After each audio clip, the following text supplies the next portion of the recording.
1917, the year of revolutions in Russia. In February, the all-powerful Tsar was overthrown as the First World War took a disastrous toll of Russian lives.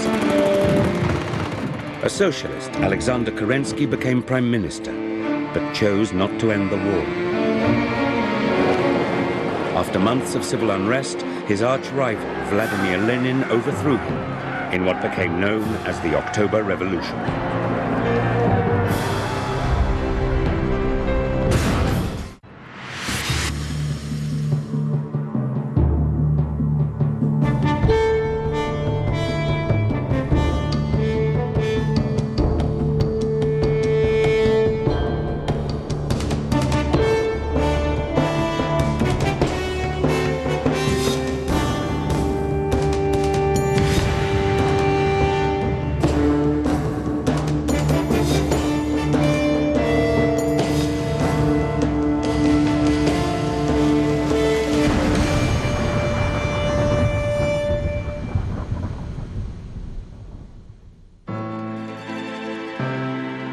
Russia in 1917 was a vast country, bigger than China, India, and the United States put together.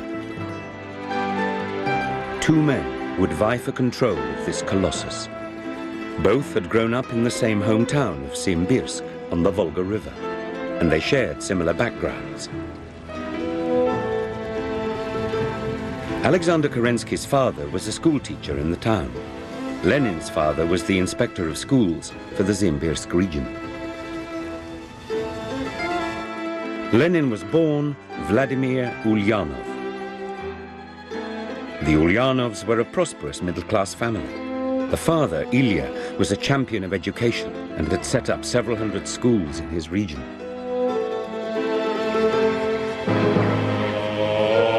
But his popular liberal curriculum soon ran into trouble with Russia's Orthodox Church. The Russian people were deeply religious. The church was immensely powerful and fiercely opposed any challenges to the status quo. Russia had only recently rid itself of serfdom, but it was still a country dominated by agriculture. 80% of the population lived in extreme poverty, forever in debt to the landowners.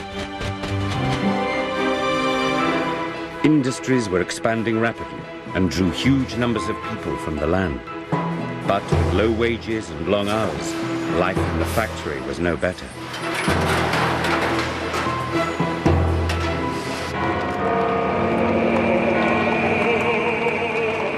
The Tsar ruled his empire just as medieval kings had once ruled Europe, issuing orders from isolation without ever seeing their consequences.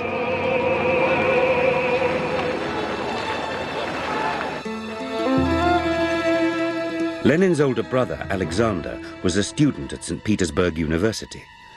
In the final year of his studies, he was arrested carrying a bomb hidden in a chemistry textbook.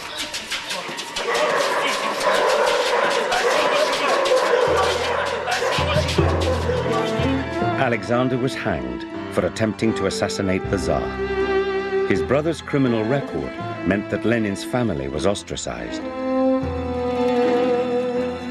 Alexander's execution was to have a lasting effect on the young Lenin.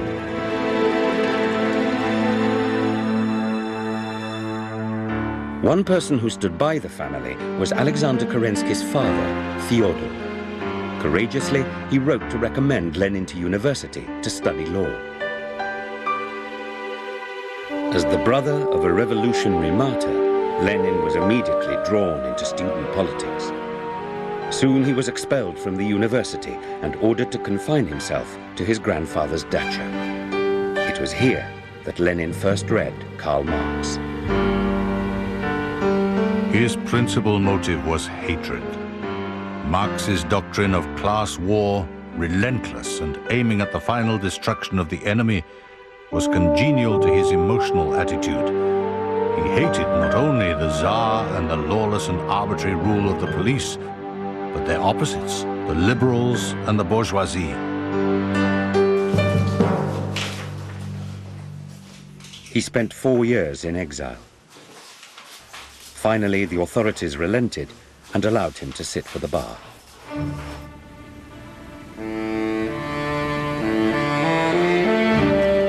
He then moved to St. Petersburg, ostensibly to practice law. But in fact, he was making contact with other revolutionaries.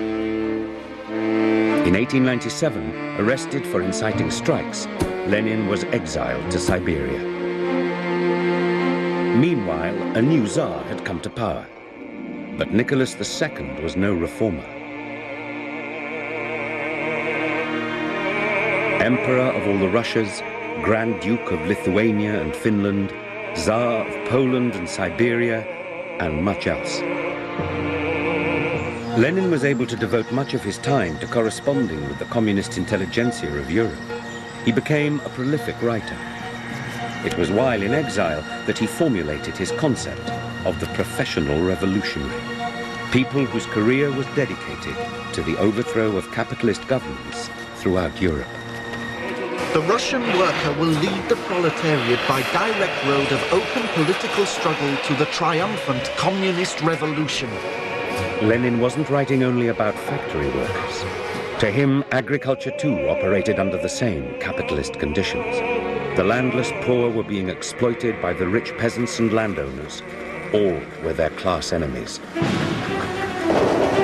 When the Tsarist authorities woke up to the threat that Lenin still posed, he was forced to leave Russia and was to spend almost half his adult life abroad in Switzerland, Paris, Brussels, and London.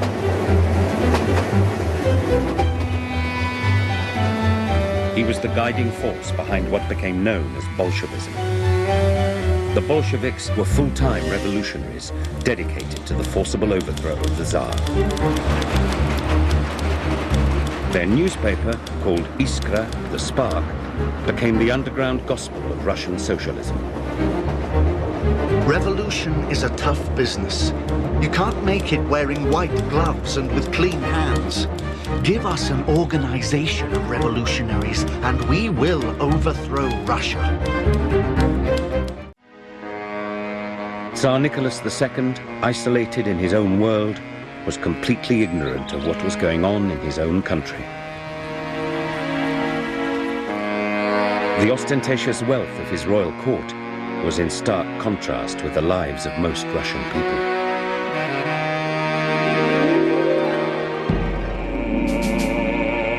Surrounded by a conservative Orthodox church and married to an unpopular and interfering woman who could hardly speak Russian, Nicholas was a weak leader. He packed his court with relatives, whose first concern was to protect their privileged lifestyles. Nicholas's naive belief in Russia's imperial destiny led him to try to annex Manchuria and so secure eastern ports and markets.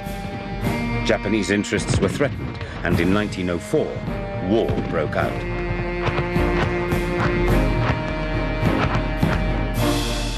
The Russian forces, far from home and badly equipped, were devastated.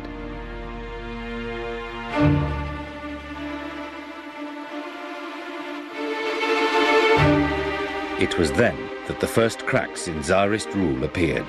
Reform was inevitable. Nicholas was forced to create a form of advisory parliament with nationwide representatives.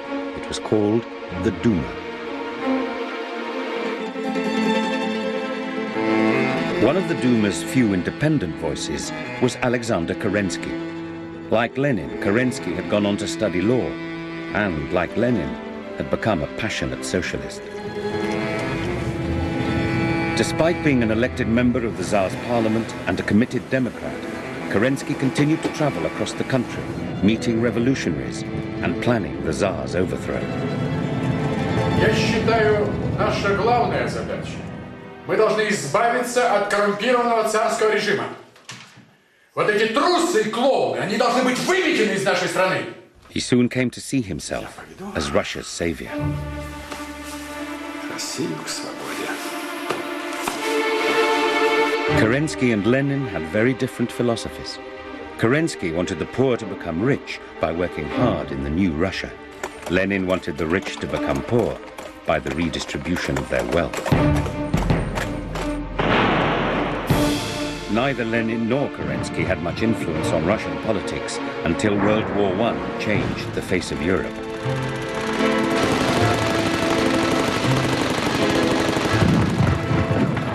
4 years of war, an incredible 15 million Russians were sent into battle. Russia's imperial army was by far the largest in the world. They went with high hopes and enjoyed success at first by their sheer weight of numbers. But badly armed, underfed, and relying more on prayer than on leadership, they were helpless in the face of German machine guns and artillery. Their losses were incalculable. 5 million or 8 million, no one knew how many died. No one will ever know. A Russian officer summed it up. This is not war, sir, it is slaughter. The Germans use up metal, we use up human life.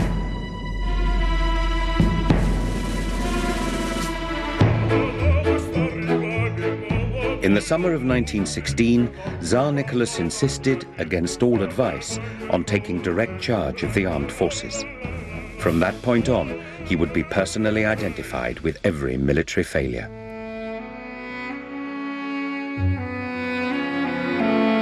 Deserters in their thousands crowded into the Russian cities and swelled the ranks of the anti-war Bolsheviks. In the bitter winter of 1917, food had almost run out, and there was no fuel. While Lenin was following all this from abroad, Alexander Kerensky saw these events as his chance for glory. In a heated debate, he used all his theatrical powers to call for someone to do to the Tsar what Brutus had done to Caesar. In order to avert the approaching catastrophe, we have to destroy the Tsar himself. Look at Russia. We can create a new light that will illuminate our way.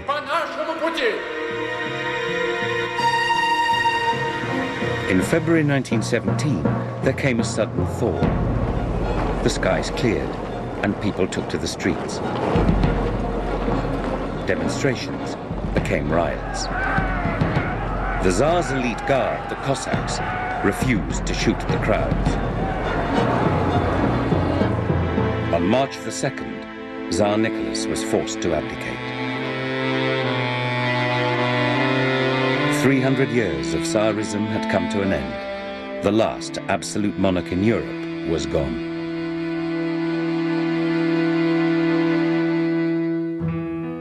The provisional government, which was formed after the Tsar abdicated, was an odd mixture of aristocrats and intellectuals. It became a talking shop with few practical policies. Its leaders promised elections with little idea how or when these could be achieved. In this group, there was only one socialist, Alexander Kerensky. He was also on the local Soviet, a workers' committee which was carefully monitoring the new revolutionary government. Kerensky was putting himself in an impossible position. Meanwhile, Lenin was impatient to find a way back into Russia. He turned for help to Russia's enemy, Germany. Lenin arrived in St. Petersburg on the night of April the 3rd and told cheering crowds what they wanted to hear. The people need peace. The people need bread and land. And they give you war and hunger, and the land remains with the landowners. Lenin called for power to be transferred from the provisional government to the Soviets, whose ranks he had packed with Bolsheviks.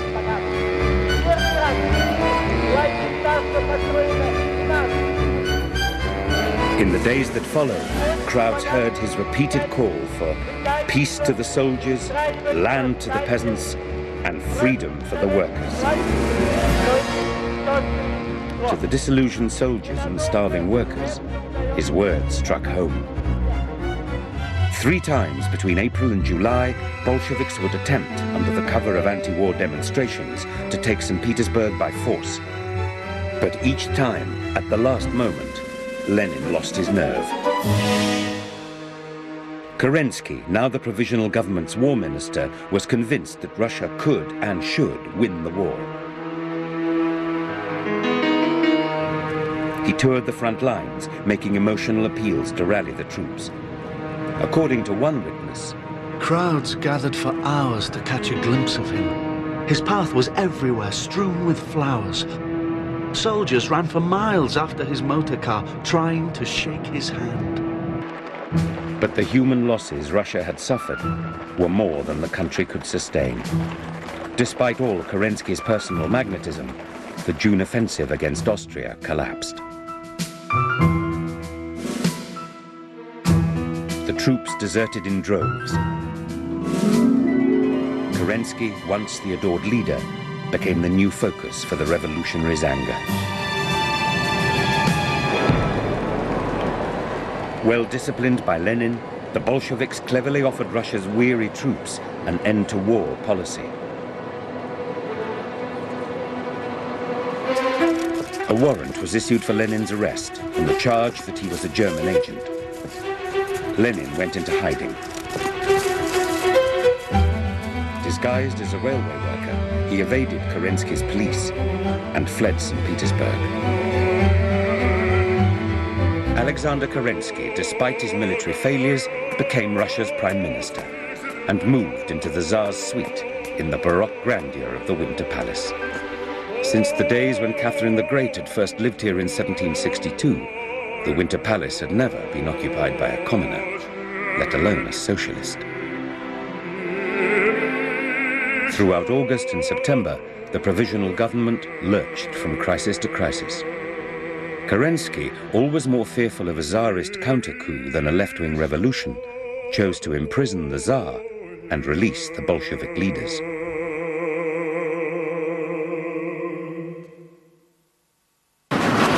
Lenin continued to mastermind the Bolshevik propaganda machine from his exile in Finland. Every day, Russia's tired, hungry people would read his simple message. The rich have lots of everything. The poor have nothing. Everything will belong to the poor. In October, Lenin secretly returned to St. Petersburg for a meeting of the Bolshevik Central Committee. He urged them to seize power and told them that there would never be a better time to take over the country because the army had deserted the government. His chief organizer, Leon Trotsky, set about preparing for armed insurrection. Trotsky assembled 40,000 Red Guards from army deserters and industrial workers. Early on the morning of the 24th of October, Kerensky ordered government troops to shut down the Bolshevik newspapers.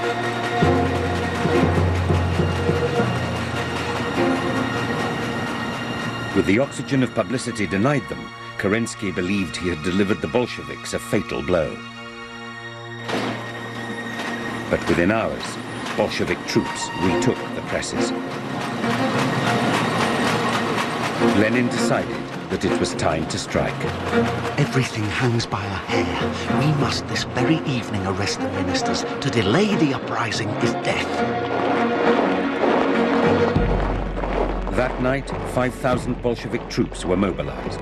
By dawn, they had taken over most of the strategic buildings in St. Petersburg, all without any real opposition. Lenin now drafted a declaration. To the citizens of Russia, the provisional government has been deposed. Authority has passed into the hands of the organ of the Petrograd Soviet of Workers and Soldier Deputies. Long live the revolution of workers, soldiers, and peasants. The Winter Palace was now the only building left in government hands. Kerensky had left the palace earlier in a belated attempt to raise more troops. He would never return. He fled the country in a car loaned by the American embassy and was to spend much of the rest of his life in the United States. At 9 p.m., the naval cruiser Aurora fired a warning shot from across the river. 2 hours later, Bolsheviks began shelling the Winter Palace. Disillusioned, the government troops melted away, and the Bolsheviks were able to enter the Winter Palace. It was so huge that for hours they didn't know whether they were yet in control.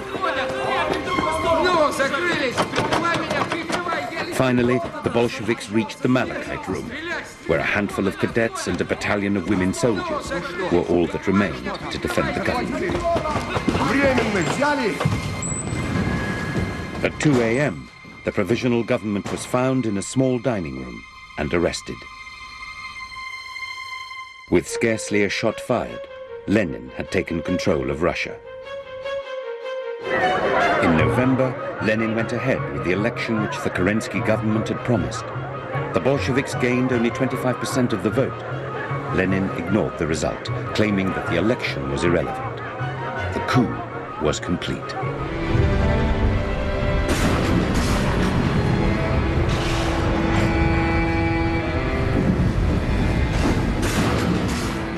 Lenin created a one-party dictatorship and directed the Soviet Union on its future course. Although he ended his days an invalid, Lenin had by then created the society of his dreams, a dictatorship of the proletariat. On the next stop on Drive Through History, the port city of Corinth in Greece, a favorite of ancient sailors with a taste for the decadent life and for the shortcut between two great seas. Now even shorter thanks to modern man. Don't miss the boat as Dave Stotts takes you to